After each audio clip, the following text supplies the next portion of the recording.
Thank you for tuning in to another episode of Roller Flex. You know, my name is Marcus Bell and this is Roller Flex. And this is just basically just talking about my experience with my cars. Currently I have the e60 M5. I've had it for about a year now. So I'm going to talk about today my first impressions of the car. But before we get into that, I'll talk about, you know, the car that I purchased. Now it currently stands at 75,000 miles. Is roughly 9,000 miles that I put in the car in a year. In that year's time, I've changed the transmission. So I've gotten a completely brand new transmission from BMW, 0 miles on it. They installed it. That was a pretty huge ticket. That was the first video I put up. And also I have changed out the kidney grills, changed the orange reflectors and made them black. I've also changed one throttle actuator. I did not. Some people say, you know, go ahead and change both, but I said that's based on your pockets at that point. So I went ahead and I just changed the one throttle actuator, and that's kind of like where we're standing at now. So first year's impressions. A lot of times people will ask, you know, like,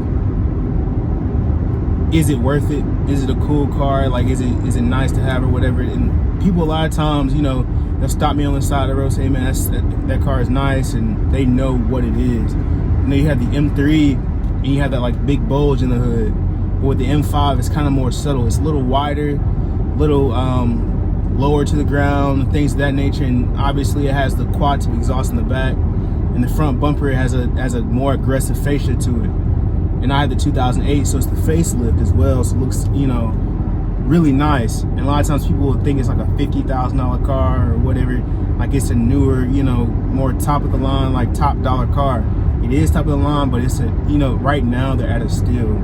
I say that you should definitely, if you have the money and if you know what you're getting into, then if you know what you're getting into, I just saw a car crash. If you know what you're getting into for the third time, that it's a great car to have. Have a couple of dollars in your pocket for the maintenance. I'm looking into doing the rod bearings, and what, 5,000 miles I'm gonna, you know, save up, knock those things out, and then I'm gonna do one more throttle actuator. I'm gonna go ahead and probably purchase that and be ready for it. But you have a really solid car. Being the throttle actuators aren't done, I would say the first year's impressions are sometimes afraid, if that makes any sense. It's kind of like you can't drive it, and like you don't want to drive it and push it to its absolute limits because you don't know if that will be detrimental to your car. Point blank, period.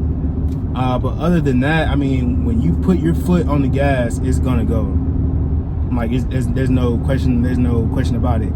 It's naturally aspirated. This S85. It's gonna rev up to 8,500 RPMs, and you're just gonna go. I would say a downside is like off the line. Obviously, everyone knows these cars don't have much torque, but off the line, they're kind of, you know, more sluggish. But if you open them up, hit that end button, hit the power button, you're gonna pass by. You're gonna destroy anything on the street. Period. Unless anything shy of a Lamborghini, they're gonna have a hard time, you know, putting this car away. I'm not saying this car is the absolute fastest thing on the road, but you're gonna have to really push or have something crazy under the hood to beat this car, especially when you're talking about, you know, in some distance, because, you know, these 10 cylinders in a high rev range, they're gonna scream. Another impression of the car, you know, if you're thinking about getting one and you have more, like, I guess, unlimited funds. Once again, I'm a guy coming, you know, straight out of college. Well, I'm just graduating, class of 2020. So, you know, the funds aren't unlimited.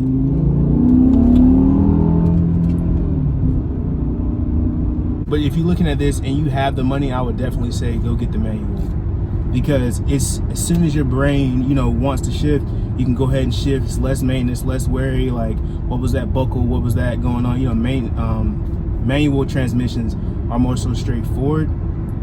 These SMG transmissions they're finicky, to say the least. I mean, if you have them shifted all the way up to like the, what is it, like 6th or 7th prong of just aggressiveness, it'll shift right away. Like it almost feels like a dual clutch, but this is more, I want to say, aggressive. I've driven the M3s, so I would say that if you have this thing turned up to, you know, its absolute maximum, it's gonna put you through your seat.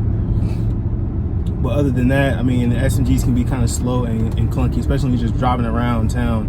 But they wake up when you really put your foot in it. Just feel, you know, when it comes time for an exhaust, when you put an exhaust on, maybe an air box or whatever it is, it's gonna allow this beast to just breathe. And since I've gotten this car, I've been looking for, you know, different car groups and things of that nature to kind of like chill with, or, you know, share my experience with as well, because I know the car community is huge. Like everywhere I go, like this car, like people don't like this year's range, especially for the M5 for whatever the reason, but wherever I go, people love it. Like they can't get enough of it. Yeah, it's like dang, how'd you get that? Where'd you get that at? It's so clean. Like the shops that I've taken it to get the work done in terms of, you know, throttle actuator, what else? I had some lights to come on, I had to replace a battery, and what else did I say? And transmission. All the shops love this car. I've even had the owners of the shop come out and tell me, you know, when you're ready to sell that car, come see me and I'll buy it from you. Like that's how much respect this car garners. Like they love it. So if you can get your hands on one, I would definitely say get your hands on one and hold tight, because after a while you won't be able to. Once people realize that you just need to get throttle actuators and rod bearings done, like they're gonna hop on these things quick. Before this car, I had a 2008 Mustang. It was a V6, and it was orange with black stripes, you know, all that stuff. And it was kind of nice, and it just grabbed the eye. So obviously, you know, people would say different things about it, ask different questions about it and things of that nature. But this car is kind of more stealth, like black, has a nice brown interior to add on to it, and it's still like, somehow when you see it, it's just like it kind of pops out and stands out from the rest. Like I've gotten thumbs up, I've gotten the mailman coming out and wanting to talk to me about it, like all, you know, all kinds of stuff. So I do have a couple of things coming up for the future, because I realized as well that, you know, I kind of want to get a daily driver. I don't want to work this car like a workhorse. So I've been looking at a couple of different cars, you know, trying to make a couple of different decisions in terms of, you know, what I want to have. But just to kind of hint on what I'm going for, I think of this car like my Black Missile, but I want something, you know, for more like a daily driver as well, or a different car, just to get another feel as more of like a two-door coupe that's more like race car-esque. You know, can handle it really well, has decent speed, you know, has a pretty strong community around it, nice modification ability and things of that nature. And this is kind of like a big project that I have here, but it's for a whole nother, you know, kind of build. But I'm looking into a couple of things now, and you guys should be seeing it come to the page within the next couple of months, honestly. You know, being that I'm out of school, got a job out of school and things of that nature, kind of in my field. I'm able to, you know, make a little bit more money and just save up. Obviously, I'm not making anything from this, so the funds are going to be more like realistic, you know, budgeting outside of this. So it'll be pretty fun, and I'll keep the YouTube page. This is more of kind of like my way of documenting my steps through it, and I, you know, really do enjoy you all being able to follow me through it. You know, I'm sticking a light. I'm gonna go ahead and end this video out. Thank you all for tuning in. If there's anything that you all enjoyed, please like, comment, subscribe, share. All that stuff will help the page grow. I kind of want to show my experience with everyone that I can. Let them know, don't be afraid to have these cars, don't be afraid to own these cars, and what it's like to own these cars as well. So like, share, comment, subscribe, all those things. Even if you didn't like the video, put something, you know, saying why you didn't like the video. You know, give me feedback. Follow me at Rollerflex, Roll or Flex, Flex, FLEX on Instagram. And y'all be easy, hold it down, and I'll see you later.